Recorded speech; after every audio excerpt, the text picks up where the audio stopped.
Kisah ini diambil dari kisah nyata. Jangan lupa untuk subscribe biar dapat kisah-kisah horor lainnya. Selamat mendengarkan. Pada tahun 2004 hingga 2010, usaha saya sedang jaya-jayanya. Saya memiliki beberapa toko handphone di Surya Aksep, totalnya ada 5 toko. Karyawan yang saya miliki cukup banyak, sekitar 8 orang. Pada masa itu, handphone Nokia sangat laku keras. Saya memiliki stok Nokia yang banyak, hampir 300 unit di satu toko. Keuntungan kotor saya bisa mencapai 2 juta rupiah atau lebih per hari. Namun, seiring berjalannya waktu, perubahan zaman mulai terasa. Peralihan dari Nokia ke BlackBerry, Android, dan handphone Cina terjadi dengan cepat. Saya pun mulai kesulitan menjual stok Nokia yang melimpah, seperti seri 7610, 3230, dan N95. Karena permintaan menurun drastis, saya terpaksa menjual Nokia dengan harga rugi. Awalnya modal saya sekitar 3 juta per unit, tapi saya terpaksa menjualnya dengan harga 1,2 juta hingga 1,5 juta per unit. Kerugian pun tidak terhindarkan. Pengeluaran saya semakin tidak sebanding dengan pemasukan. Saya memiliki kredit mobil, motor, serta biaya operasional toko dan karyawan yang mencapai 35 juta per bulan. Sementara pemasukan hanya sekitar 8 hingga 10 juta per bulan. Akhirnya, saya terpaksa mengambil modal untuk menutupi kekurangan. Lama-kelamaan, beban yang saya tanggung semakin berat. Saya dan istri akhirnya memutuskan untuk menutup toko dan mencoba usaha lain. Namun, pada saat itu, kami belum memiliki gambaran jelas tentang usaha apa yang akan dijalankan. Kami mulai menjual satu persatu toko, memberhentikan karyawan, dan menjual aset seperti mobil dan motor. Meskipun begitu, total hutang saya masih mencapai 450 juta rupiah. Dalam kondisi bingung, saya bertemu dengan teman dekat saya, Pak Budi dan istrinya, Mbak Ita. Saya curhat mengenai kebangkrutan yang saya alami. Mbak Ita menyarankan saya untuk meminta bantuan kepada Pak Budi yang katanya bisa membantu dengan uang balik. Pada saat itu, saya belum paham apa itu uang balik. Saya pun menemui Pak Budi, yang biasanya saya panggil bos, dan meminta penjelasan lebih lanjut mengenai uang balik ini. Pada suatu hari, saya berada dalam kesulitan finansial yang serius. Saya menemui teman saya, Pak Budi, yang biasanya saya panggil bos. Saya merayunya agar membantu saya. "Bos, tolonglah saya, bantu saya," kataku. Pak Budi bertanya, "Bantu apa, Bang?" Saya terus merayunya, "Bikinin uang balik, bos. Saya butuh uang buat bayar tagihan dan hutang-hutang saya." Awalnya, Pak Budi tidak mau membantu. Namun, setelah saya terus merayu dan menjelaskan bahwa saya benar-benar membutuhkan uang untuk membayar hutang, bukan untuk keperluan lain, akhirnya ia setuju. "Ya udah, nanti saya bikinin. Tapi kamu janji ya uangnya buat bayar hutang, bukan buat yang lain," katanya. Saya langsung setuju dan menjelaskan betapa mendesaknya kebutuhan saya. Pak Budi kemudian mulai menjelaskan sedikit-sedikit tentang ilmunya yang berkaitan dengan kegaiban. Saya pun awalnya tidak percaya kalau Pak Budi benar-benar memiliki kemampuan seperti itu. Sehari-harinya kami hanya teman biasa yang suka main bareng, rokok bareng, dan jual handphone bareng. Namun, ternyata dia memiliki kemampuan khusus. Setelah melakukan salat dan berzikir, Pak Budi meminta saya duduk di sampingnya. "Duduk sini, Bang," katanya. Dia mulai berzikir dengan tangannya yang bergerak seperti berdoa. Setelah beberapa saat, tiba-tiba ia memberikan saya 2 lembar uang 100 ribuan. "Ini uangnya," katanya. Saya kaget dan bertanya, "Uang dari mana ini, bos?" Pak Budi menjawab, "Ini uang bibit atau uang balik. Tapi jangan digunakan dulu. Simpan dulu di atas lemari, diikat dengan benang jahit warna putih." Keesokan harinya, saya datang lagi ke rumah Pak Budi bersama istri saya. Saya bilang, "Bos, mana uangnya? Saya mau pakai buat bayar hutang." Sebelum memberikan uang tersebut, Pak Budi berpesan, "Cari tokonya yang agak besar. Nanti setelah 3 meteran uang tersebut akan balik lagi ke kamu. Catat nomor serinya." Saya pun mencatat nomor seri uang tersebut dan memberi inisial. Satu laki-laki dan satu perempuan. Saya dan istri kemudian mencari toko yang besar untuk membelanjakan uang tersebut. Istri saya awalnya juga tidak percaya dengan konsep uang balik ini. Namun, kami memutuskan untuk mencoba. Kami berharap keajaiban akan terjadi dan bisa membantu kami keluar dari kesulitan finansial. Awalnya, saya dan istri tidak percaya dengan konsep uang balik yang Pak Budi ceritakan. Namun, karena kepepet oleh keadaan, kami memutuskan untuk mencobanya. Kami naik motor berdua dan menuju toko. Sebelum membelanjakan uangnya, saya memastikan lagi uang laki-laki dan perempuan agar tidak tertukar. Pak Budi sudah mengingatkan, jika sampai tertukar, uang tersebut tidak akan kembali lagi dan bahkan bisa hilang. Kami sampai di sebuah toko dan saya memutuskan untuk membeli rokok Sampurna Mild dengan uang 100 ribuan yang laki-laki. Saat itu, harga rokoknya sekitar 18 ribu, jadi saya menerima kembalian 82 ribu. Saya kantongi kembalian tersebut di kantung kiri. Setelah berjalan 3 langkah dari toko, dompet saya terasa panas. Saya bingung dan berkata kepada istri, "Dek, ini kok dompetnya panas ya?" Istri saya menjawab, "Udah, biarin aja. Ayo kita jalan." Kami terus berjalan naik motor. Setelah beberapa waktu, penasaran dengan dompet yang terasa panas, saya memutuskan untuk berhenti di pinggir jalan. Saya buka dompet, dan ternyata benar, uang yang saya belanjakan tadi sudah kembali lagi.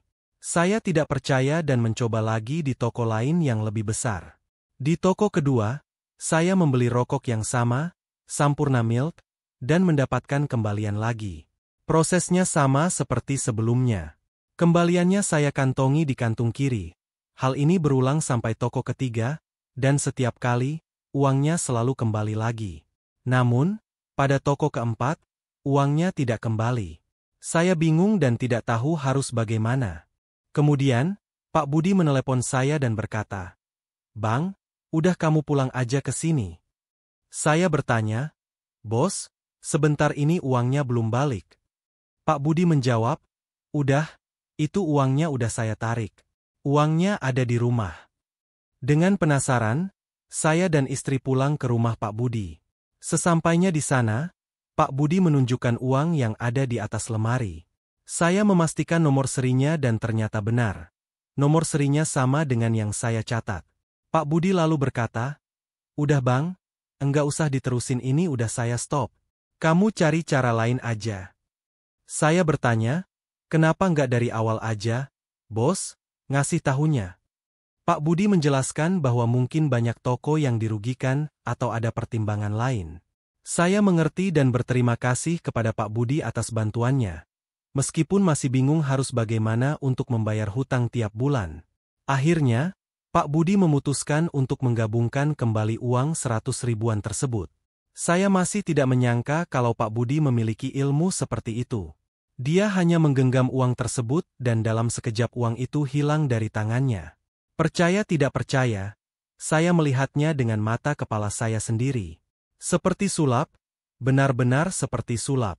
Saya kembali berdiskusi dengan Pak Budi. "Bos, jadi bantu saya pakai cara apa nih?" tanya saya. Pak Budi menjawab, "Sabar, nanti saya pikirkan." Saya pun curhat lagi kepada istrinya, Mbak Ita. "Mbak, ini gimana? Uang baliknya di stop sama Mas Budi. Saya harus bayar tagihan-tagihan ini." Mbak Ita menjawab, "Coba sabar dulu aja. Mas Budi pasti lagi mikirin caranya." Malam harinya, saya berbicara lagi dengan Pak Budi. "Bang, ritual aja kamu mau nggak?" tanya Pak Budi. "Ritual gimana Bos?" saya bertanya dengan penasaran. "Bukan ritual yang biasa, kamu harus lelakon dulu. Mau nggak jadi anak didik saya untuk belajar kebatinan?" tanya Pak Budi. Saya menjawab dengan tegas, "Siap Bos, yang penting saya bisa menyelesaikan hutang-hutang ini." Pak Budi kemudian menjelaskan bahwa saya harus menjalani lelakon selama 3 hari, dimulai dari malam Senin Maghrib. Saya tidak boleh makan apa-apa sampai Selasa pagi, hanya makan nasi 1 kepal dengan air putih hangat segelas. Lelakon ini berlanjut sampai hari Kamis sore, tepatnya malam Jumat Kliwon. Setelah selesai, saya diperbolehkan makan dan minum apa saja, tapi dengan syarat tidak boleh tidur sampai maghrib dan tidak boleh berada di bawah atap. Setelah menjalani lelakon tersebut, Pak Budi berkata, "Kamu sudah lulus, sudah mencapai tingkat 3 di perguruan saya." Dia kemudian mengajak saya untuk sowan ke Ratu Pantai Selatan, Nyai Roro Kidul. Saya bingung dan tidak tahu harus bagaimana, karena pada saat itu saya belum terlalu mendalami hal-hal gaib. Pak Budi menginstruksikan saya untuk mengikuti ritual. Dia bilang, "Kamu ikut saja nanti. Saya akan membukakan pintu gaib untuk kamu masuk ke alam gaib. Nanti saya tuntun kamu ke Pantai Selatan, ke istananya Kanjeng Ratu." Saya pun izin kepada istri. "Dek, saya sudah menjalani lelakon 3 hari. Menurut Budi, saya sudah lulus dan ada sedikit ilmu yang masuk ke tubuh saya. Saya mau melakukan ritual, tapi bukan pesugihan," kataku kepada istri. Istri saya khawatir dan mengatakan, "Jangan ke Pantai Selatan, itu pasti pesugihan." Saya menjelaskan, "Ini bukan nyupang. Budi bilang kita hanya sowan, silaturahmi. Katanya, kalau kita ke sana, biasanya pulangnya suka dibawakan hadiah." Setelah beberapa diskusi, akhirnya istri saya mengizinkan. Saya pun memberitahu Pak Budi, "Bos, istri saya sudah mengizinkan." Pak Budi merespon, "Oke, kapan kamu siap?" Saya menjawab, "Saya siap kapan saja, Bos." Pak Budi mengingatkan, "Ingat, jangan sekali-kali bicara minta hadiah atau uang. Kita hanya sowan." Pak Budi memberi syarat-syarat untuk ritual. Membeli kain putih ukuran 4 kali 4 meter, bunga kantil, bunga warna 7, buli-buli untuk tempat air, dan daun pisang muda. Saya memenuhi semua syarat tersebut. Setelah semuanya siap, ritual pun dilakukan di rumah Pak Budi, di garasi kosong. Ritual dimulai pukul 10 malam. Saya masuk ke dalam garasi yang benar-benar gelap gulita. Kain kafan digelar di lantai, dan daun pisang muda digunakan sebagai tempat duduk saya. Pak Budi mengizip kain putih dengan bunga kantil di atasnya, dan semua persiapan sudah siap. Di rumah Pak Budi, banyak orang yang tahu tentang ritual ini, termasuk istri saya, istri Pak Budi, dan beberapa teman.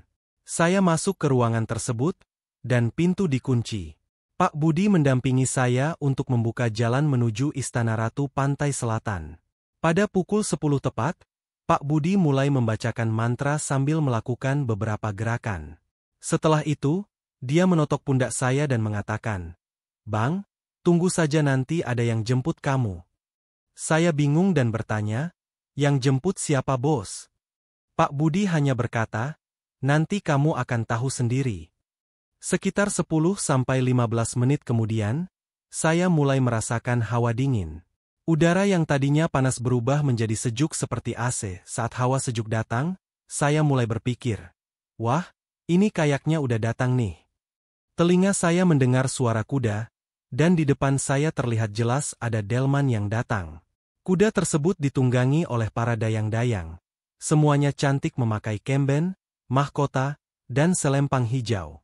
3 orang dayang-dayang turun dari delman, 2 di antaranya mendekat dan mengajak saya, "Ayo, kita naik kereta kuda."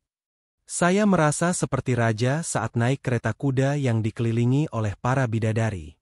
2 dayang-dayang berada di samping saya, sementara 1 lagi memegang kendali kuda. Saya berpikir, ini mimpi atau bukannya? Tiba-tiba, kami sudah berada di pinggir pantai.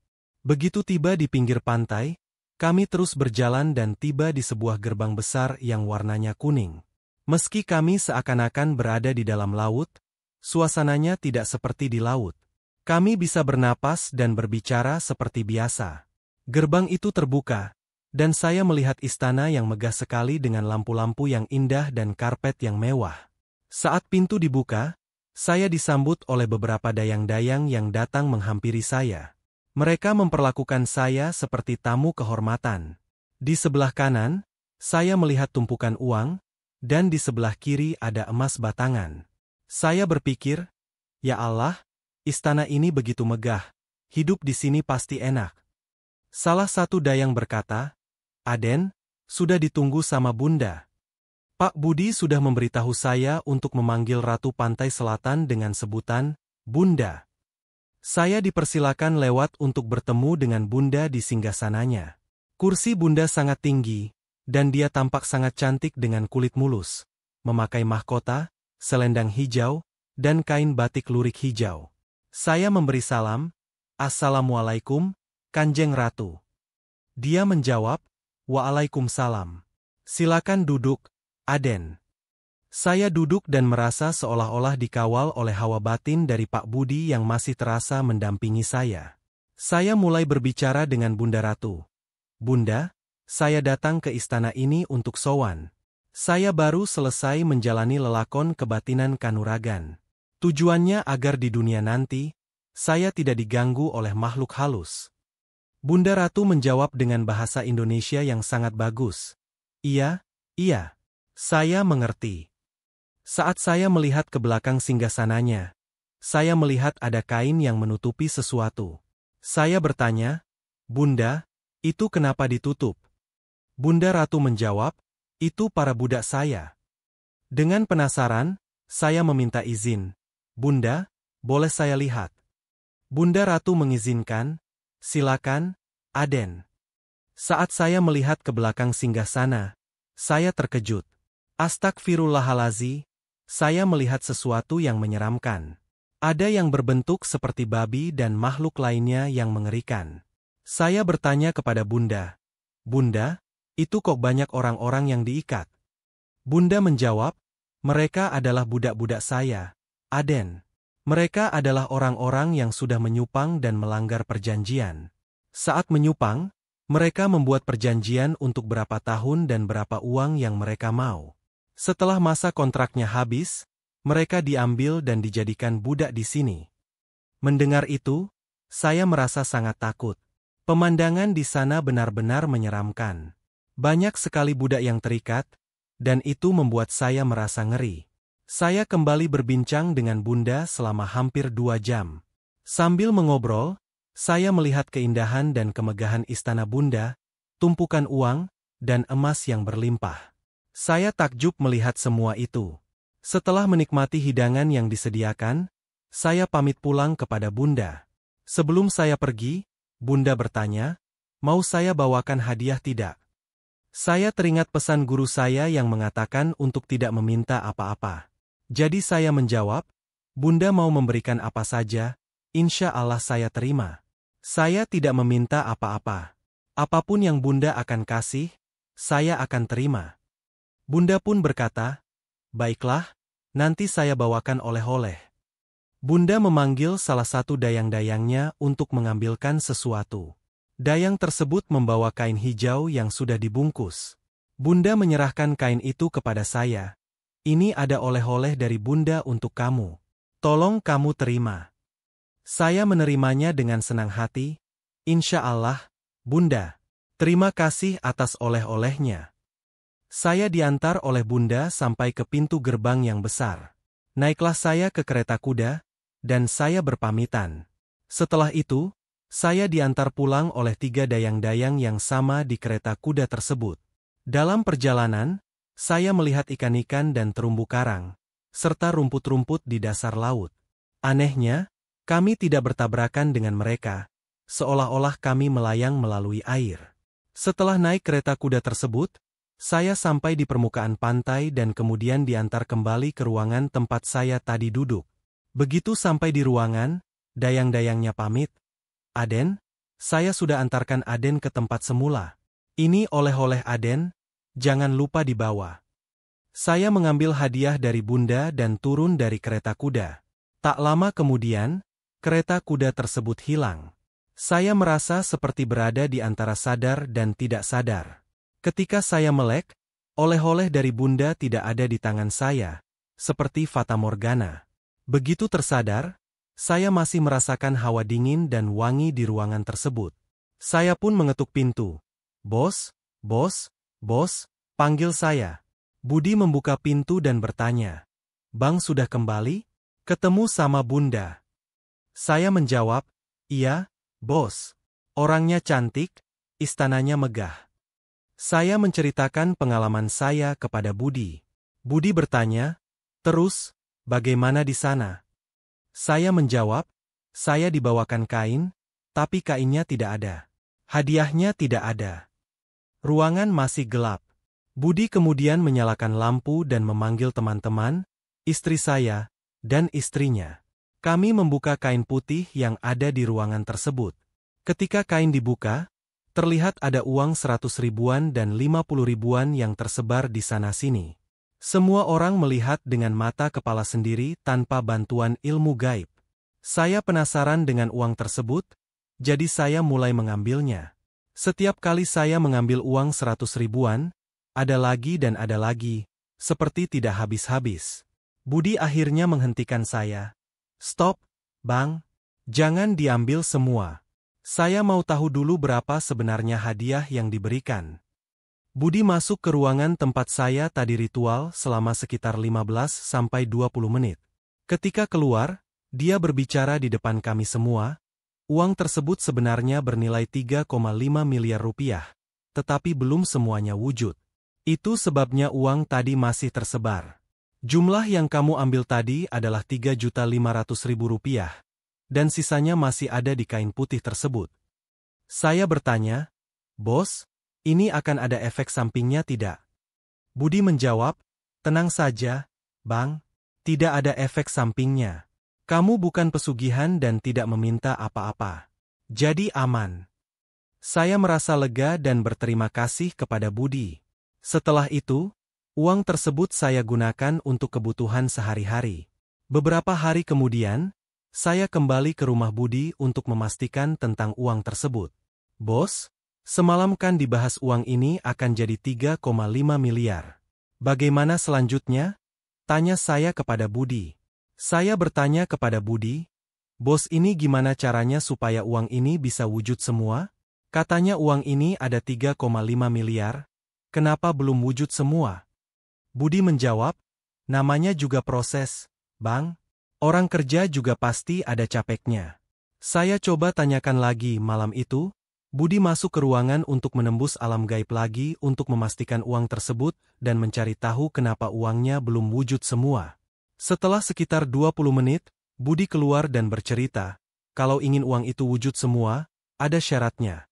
Harus beli minyak Japaron Super warna hitam dengan jarum seri 1528. Saya pun mulai mencari minyak tersebut di Cirebon, tapi tidak menemukannya. Saya mendatangi semua toko minyak di Cirebon, tapi tetap tidak ada. Akhirnya, saya memutuskan untuk mencari ke luar kota. Bersama istri dan Budi, kami berkeliling ke Jakarta, Cianjur, Bandung, Bogor, Tasik, Tegal, dan Pekalongan, tapi tetap tidak menemukan minyak yang dimaksud. Setelah 1 minggu mencari, saya hampir putus asa. Namun, Budi bercerita bahwa ada toko di Panjunan yang mungkin menjual minyak tersebut. Meski sudah pernah ke toko itu, saya tetap mencoba lagi. "Mas, bukannya sudah pernah ke sini cari minyak ini?" tanya penjaga toko. Saya menjawab, "Iya, tapi coba cari lagi, siapa tahu ada." Penjaga toko mencari hampir setengah jam, dan akhirnya menemukan minyak Japaron Super jarum seri 1528 di atas kardus. Saya melihat minyak tersebut, dan benar, itu minyak yang asli, masih segel. Saya membeli minyak tersebut seharga Rp1.200.000. Kembali ke rumah Budi, saya menunjukkan minyak tersebut. Budi memeriksa dan memastikan, iya, ini minyak yang dimaksud. Malam itu, saya kembali melakukan ritual untuk kesekian kalinya. Saya benar-benar ingin uang tersebut wujud dengan sempurna, tidak setengah-setengah. Saya masuk ke ruangan yang gelap gulita tanpa cahaya. Minyak tersebut diletakkan di dekat kain kafan. Sendirian, saya mulai membaca rapalan yang diberikan oleh Budi. Saat membaca, saya melihat minyak tersebut menyusut dari botol. Saya terus mempercepat bacaan saya, berharap uang itu bisa segera wujud semua. Kain kafan mulai naik sedikit demi sedikit seiring berkurangnya minyak dalam botol. Saya terus membaca rapalan dengan semangat, berharap hasil akhirnya bisa segera terlihat. Minyak yang saya gunakan dalam ritual hampir habis ketika tiba-tiba botolnya pecah, mengeluarkan suara seperti orang membanting kaca. Saya terkejut dan segera mengetuk pintu. Budi, Budi, buka-buka. Budi membuka pintu dan bertanya, "Kenapa, Bang?" Saya menjawab, "Tadi ada suara, dengar enggak?" Budi berkata, "Iya, kayak suara petasan, kenapa?"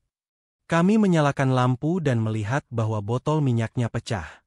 Budi mendeteksi apa yang salah. Ternyata, saat kita memiliki hajat masalah keuangan, bisa tercium oleh dukun-dukun lain yang mau merebut uang gaib tersebut. Mereka berebut uang gaib itu sehingga botol minyaknya pecah. Budi kembali menghubungi Bunda untuk memberitahu bahwa ada kendala. Bunda memberitahu bahwa minyak yang kita gunakan sudah cocok dan meminta kami melanjutkan ritual. Saya masuk kembali ke ruangan gelap tersebut, dengan tumpukan uang yang belum sempurna di samping saya. Saya mulai membaca rapalan lagi untuk membuat uang tersebut wujud sempurna. Teman-teman di luar mulai ribut karena melihat minyak berkurang dan uang bertambah. Saya melanjutkan ritual selama kurang lebih setengah jam sebelum tiba-tiba ada sesuatu yang dilempar ke dalam kamar. Budi segera membuka pintu. "Ada apa, Bang?" Saya menjawab, "Ada yang ngelempar sesuatu ke dalam." Kami menyalakan lampu dan semua orang masuk ke dalam kamar. Di depan saya ada benda kuning bergambar ayam seperti cetakan ayam. Budi dan saya bingung karena sebelumnya tidak ada tanda seperti itu. Awalnya uang tersebut polos, tapi setelah dilempar benda itu, uangnya memiliki cap yang sama dengan cetakan ayam yang dilempar. Ritual malam itu dihentikan dan kami semua berunding. Budi kembali menghubungi Bunda untuk mencari tahu apa arti dari tanda ayam tersebut.